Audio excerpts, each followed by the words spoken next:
श्रीराम. जय श्रीराम. सर्वांना नमस्कार. माझं पहिलं शिबिर डिसेंबर 23 मध्ये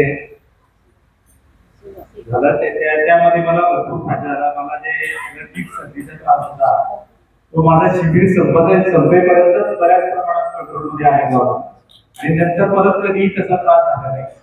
त्याच्यानंतर मी ठरवलं की हे शिबिर नेहमी करायचं, कारण आपल्याला प्रॅक्टिस बाकी सगळं सेवा सगळ्याची सवय होण्यासाठी मी लगेच दुसऱ्या वर्षी 2024 मध्ये नाशिकला शिबिर केलं. पण मी एकट्याने नाही केलं. जाताना मी जवळजवळ 7 नातेवाईकांना आणि ओळखीच्या लोकांना घेऊन गेलो होतो. आणि यावेळेस मी तिसऱ्यांदा आलोय की यावेळेस 10-11 जण माझ्या ओळखीचे नातेवाईक आणि ओळखीच्यांना घेऊन आलेले आहे. डॉक्टरजी म्हणतात की तुमच्या जीवनात जर सुख पाहिजे असेल तर ते सगळ्यांना वाटलं गेलं पाहिजे. तुम्ही सुख दिलं तरच तुम्हाला सुख मिळेल. या गोष्टीसाठी मी सुख देण्याचा प्रयत्न माझ्या परीने जेवढा शक्य असेल तेवढा केलेला आहे.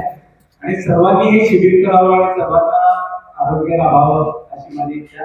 आणि इथून गेल्यावर पण सर्वांनी याचं पालन करावं अशी इच्छा आहे. धन्यवाद.